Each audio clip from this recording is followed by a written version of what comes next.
Now over to our next topic. On Monday, humanitarian organisations from across the world celebrated World Water Day during an online event. The theme from this year is the value of water, which varies for households, businesses, communities and regions. One of the main purposes for marking the day is to raise awareness about the global water crisis. The UN has forecast that within the next 10 years, up to 700 million people could be displaced by intense water scarcity. And the not-for-profit charity CDP have just released a report warning that hundreds of billions of dollars is at risk unless companies reduce the amount of water they use to run their thirsty organisations. To discuss this, I'm now being joined by Kate Lamb, the Global Director of Water Security at CDP.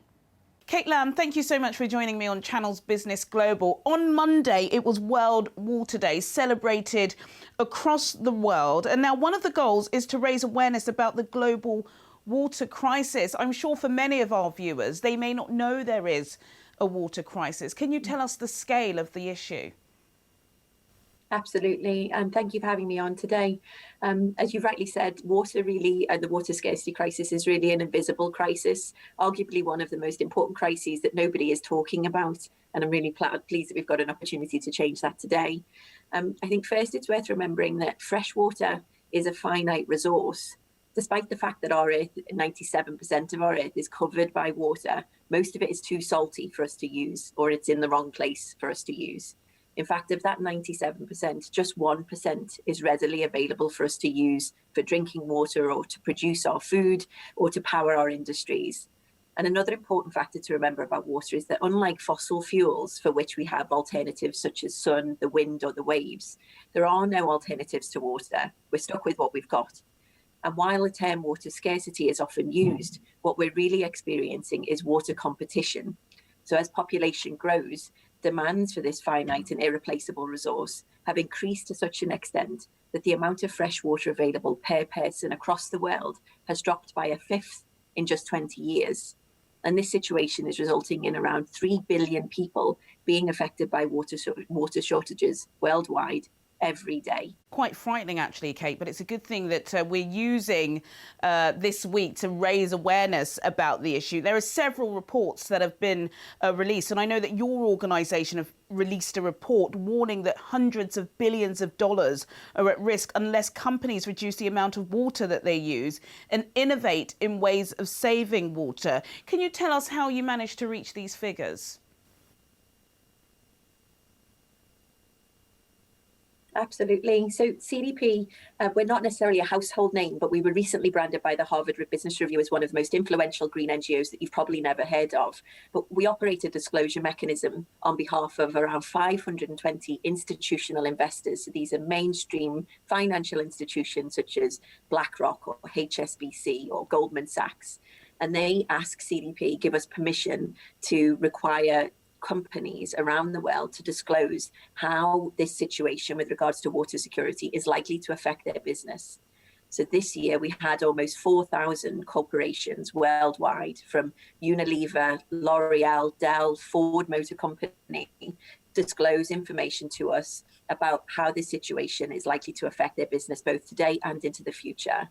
They themselves are disclosing that there are around $301 billion worth of risks facing their business unless the situation with regards to water security, both quantity and quality, are addressed. An interesting term that I just picked up this week from conducting some research in CDP is water-thirsty companies. Can you just describe what a water-thirsty company is like? You know, how are they wasting water? And I suppose it's not, just having it in the staff office, is it? You know, it's something that you can use to have a cup of coffee and tea, which we need. I've had a couple already this morning. What are some of the ways that they are, overusing this source?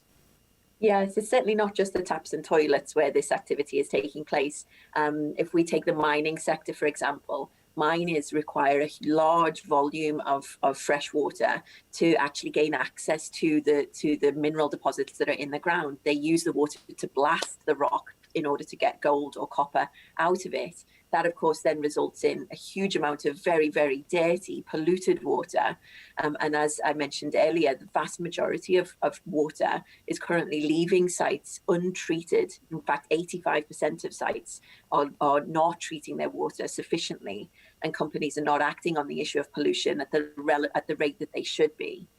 Apparel companies, clothing is another source of one of those other thirsty industries. They use a vast amount of water, both in terms of the production and growing of cotton, but also in the dyeing process, which requires a huge amount of water to get the colours into your beautiful dress that you're wearing today, for example. So one of the common misconceptions or issues around the fashion sector is that it's not so much of an issue. However, one of the biggest contributions we can make as citizens is to move away from fast fashion and to start considering more carefully about the clothes that we wear and how we wear them and how long we keep them. Another industry that's very, very thirsty, of course, is agriculture and food. Agriculture accounts for around 95% of all water use on the planet. And that is a very vital sector, of course. We need water, we need our food in order to grow. But some of that food may not necessarily be fit for the future. The production of animal products, for example, cows and beef, it consumes an awful lot of water. And it also has an implication for deforestation worldwide, where we're having forests being cut down in order to grow the cows or grow the food that the cows need to eat. It's not that the cow itself is drinking a lot of water, but the food that it eats requires an awful lot of water for growing. And so it's a very inefficient use of water. So they're just a few examples. I could reel off oil and gas, energy, pharmaceuticals and chemicals are also other very, very thirsty industries.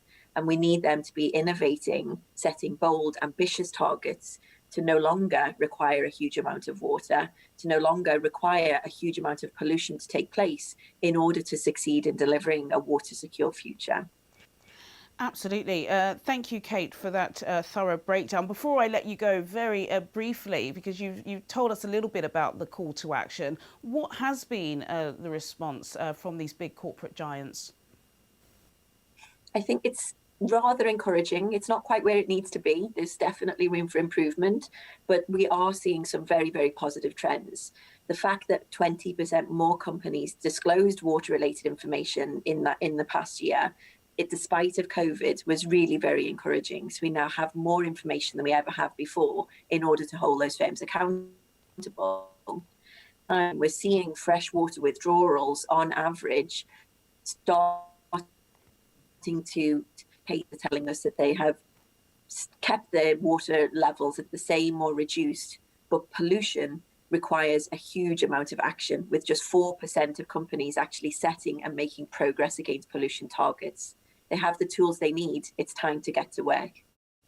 It is time to get to work. It's now or never. I think the past 12 months have shown us that, haven't they? Kate Lamb, Global Director of Water Security at CDP. Thank you so much for joining me on Channels Business Global. Thank you, Kate. Sadly, that's all we have time for today, but do get in touch with your comments and suggestions. I'll see you at the same time next week for more in-depth business analysis on Channels Business Global. Goodbye.